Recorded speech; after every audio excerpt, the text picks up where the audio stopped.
In this case, with the leucistic rainbow boas, they actually have both blue eyes and black eyes. And God, these are feisty little monkeys too. We have a problem now. Oh, here he comes. She's over on the other side. Come on, baby. Thank you so much for being easy.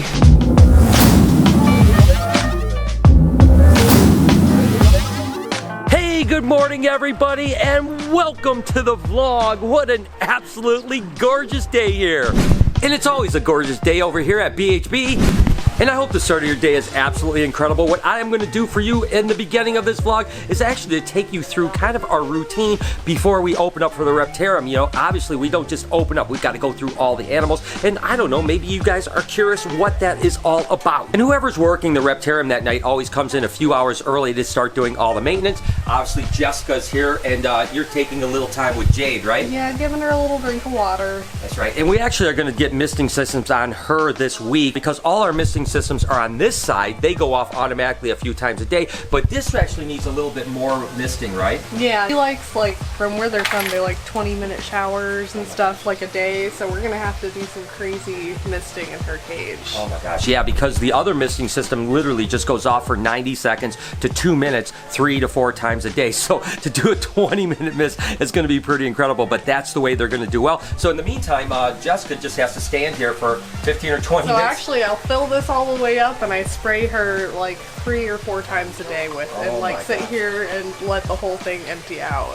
Oh my God, that is dedication. Of course, Bruce is working with Elvis over here. That's kind of a daily grind, isn't it? Oh, every day. It's like he's like a cat. Every time we clean out his hole here, he comes in and he does his business right after we do it. So we got to do it about 2 or 3 times a day almost. Again, that's the daily grind with Elvis for sure. But again, we got to go through every single cage. We have to spray it down. We have to change waters, clean stuff up. Obviously, Bella here always messes her glass up. And for those of you guys that don't know, what happens is iguanas like Bella here actually sneeze out sodium, so any salt and minerals like that. Every day she has to be clean like 2 or 3 times because she sneezes on the glass and actually gets it all messy. That's just another thing, making sure the glass all looks good all the way across the entire Reptarium. I wanted to do a quick check-in on all of the jungle jags that we produced last year. They're about 5 months old right now and are starting to color up. I mean, look at how gorgeous this one is. And this one is even a more reduced animal, and as they get bigger, all of that yellow just continues to start to pop as they get mature. And then here's one of the siblings that's not actually a jaguar. It's just a jungle carpet python. Now, I will say that jaguars actually are coastal carpet pythons, and of course the jungles are an Atherton tablelands. So the truth is, this isn't a pure jungle carpet python. It's just not a jaguar, so it's actually a coastal jungle cross, which means it'll never be quite as black, and it won't be quite as beautiful yellow as some of the jungles. And it's a feisty little monkey too. And of course, with that coastal blood means it will get a little larger, because the pure jungles really typically only get about 4.5 or 5 foot, whereas the coastals can literally get 7 or 8 foot.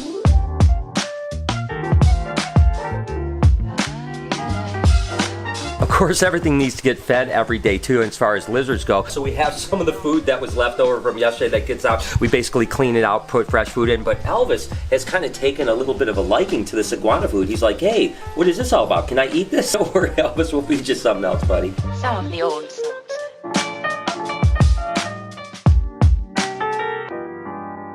So when it comes to reptiles, some animals actually get daily care. Take, for instance, like frogs and so on like that. They need to be fed every single day.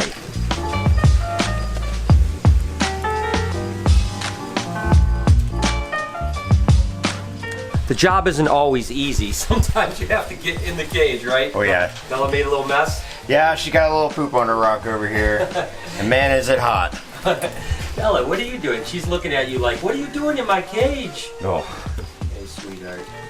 There's really 2 types of maintenance that go on a daily basis. You know, you have the one that is actually like care of the animals, whether it's feeding, cleaning, watering, whatever the case is, even spraying stuff down. And then you have the aesthetic part of it too, which is basically like cleaning the glass, making sure everything looks really pretty. Doesn't really matter for the actual animal, but it matters for us and the people that are coming in to see the Reptarium. And by the way, we do that every day of the week, 7 days a week, even though we're only open to the public 3 days a week. We always want the place to look good, even when we're not open. That way, over time, it doesn't get kind of gruddy, if you know what I mean. Remember the little leucistic or white rainbow boas that we produced a while back? I wanted to show you these. There's actually a black-eyed and a blue-eyed example. Now that they're getting a little bit of size to them, whoo doggy, they are looking good. And I think it's really weird that there are actually blue eyes and black eyes from the same thing. Because of course with like ball pythons, there's either black eyes or there's blue eyes. And they're not able to be bred together because if you breed a black eye and a blue eye, you'll actually get normal ball pythons. In this case with the leucistic rainbow boas,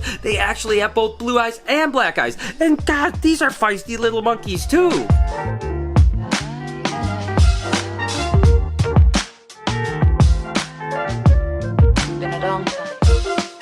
I see Jessica's work on the Artemis Prime's cage. She's just cleaning the waters out right now, and Artemis pretty much just hangs out in the back. I think you got him figured out pretty good, huh? Oh yeah. He just bluffs for the most part. Yeah, he just kind of hangs out. As long as he's up on the rocks, he doesn't bother you, right? He feels safe up there, so as long as he's there, he's no threat. And I'm actually going to feed Artemis here a little bit later too. I don't know if I'm going to do it while we're open at the Reptarium or do it before. I'm not 100% sure. Sometimes I like to do it when it's open because it's really cool, but if there's a lot of people, it's kind of impossible to do. So one way or another, we'll feed Artemis.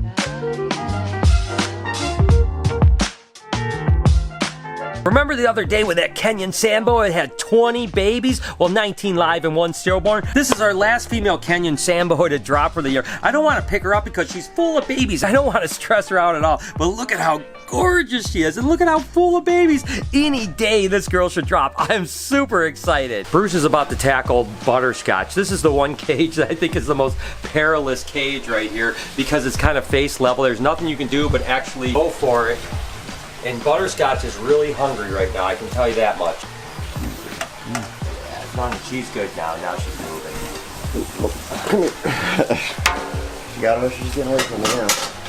Is she up in the tree? I think she is, yeah. Uh-oh, we have a problem now. Oh, here he comes, she's over on the other side. Come on, baby, thank you so much for being easy.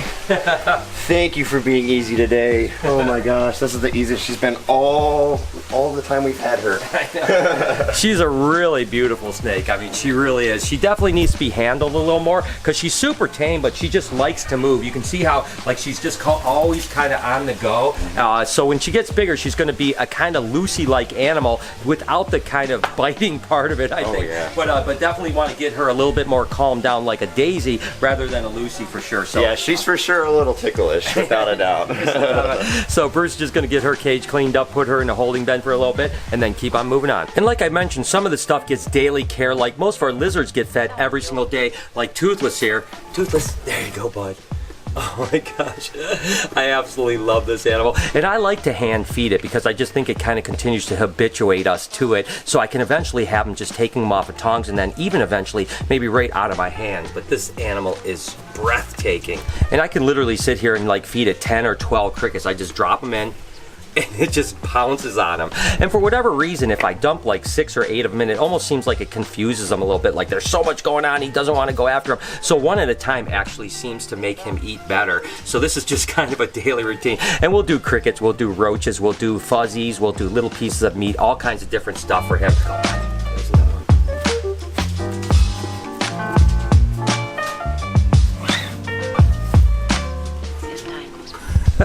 It's really, the whole process is probably 10 or 15 minutes, but it's really one of the coolest 10 or 15 minutes of my entire day.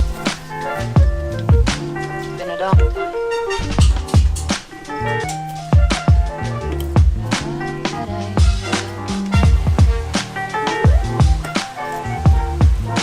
Keeping the humidity up as well as spraying these animals that actually drink off of the leaves is so important in a daily event. Like I'd mentioned earlier, a lot of our cages actually have automatic misting systems, but some of them don't. Like these leaf-tailed geckos right here, we actually have to spray down each day. I will probably add some misters to this cage as well, but for now it's actually kind of cool to just see them drink off of the leaves and off of the rocks and stuff like that. It's pretty awesome.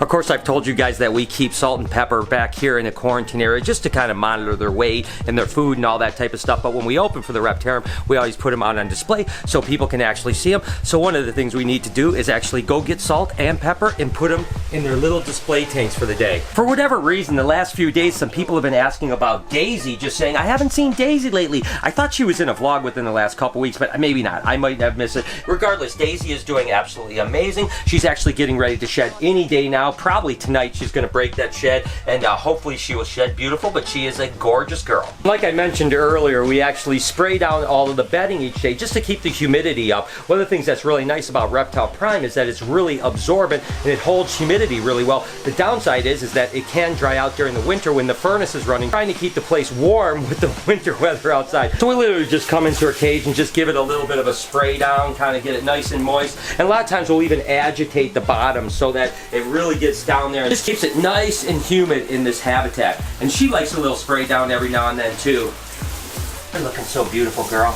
I'll always do the best I can do to not make the vlog repetitive, right? On days like today when the Reptarium are open and I have tours and all kinds of stuff, it's a little bit difficult because the majority of my day is literally taken up with getting ready for the Reptarium, like I showed you guys, doing tours, and then being over at the Reptarium, kind of interacting with everyone that comes. So I'm trying not to make it boring, so I just show you guys the same thing all the time, over and over. So I'm trying my absolute best to kind of mix it up a little bit. Let me know in the comments if you think I'm doing an okay job or what I can do a better job of. As much as I'd like to show you even more of what happens over at the Reptarium, I'm kind of concerned about you guys going, yeah, we've seen it before, Brian, now we're bored. I want to keep you guys engaged, and in the meantime, I have a lot of other things to show you, so I'm having a good time just showing off stuff here at BHB. Let me know down in the comments what you guys think about it all, or if there's something specific you'd like me to show you in the future thing, or even talk about. If there's a specific topic that you think that would be really good for a vlog, let me know. I'll try to do it. You guys know I read all your comments. And the last thing we do before we open for the day every day is we sweep and we mop, and of course Bruce gets the pleasure of doing that. Last guy on the totem pole, this guy. No, you're good, you're good.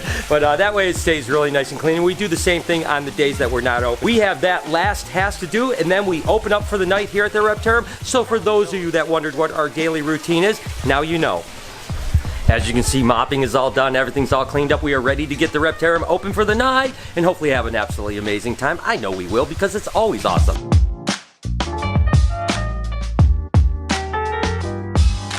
Been open for a couple hours, another bonkers day, really fun time. You can see aisles are packed, people are smiling, and that's what matters to me, is everyone seems to have a good time. We of course have Taz out, he's just kind of cruising around. He's the flavor of the day, but I know we have Pretty down over there. Bruce has Naz over here, Bella's cage is open in the back. Lots of animals, lots of fun, as always at the Reptarium. Like I mentioned recently, it's just awesome now that we can have chicken strip out. You know, I know that Bruce has been working hard to get it really habituated, and now it comes out really almost every night, and people can actually interact with them. I mean, how awesome is that?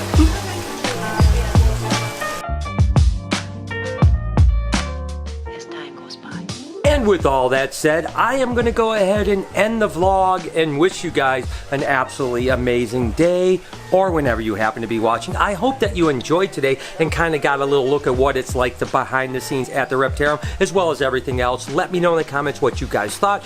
Your support means the world to me, and I truly, truly love you guys so much. Can you do me a couple favors before we get out of here? Can you smash that like button? Let's get this video as many likes as possible. Turn those post notifications on so you know when I upload a video. Make a comment down below like I mentioned, because I love reading about your beautiful faces. Be kind to someone today, and I promise I will see you guys tomorrow.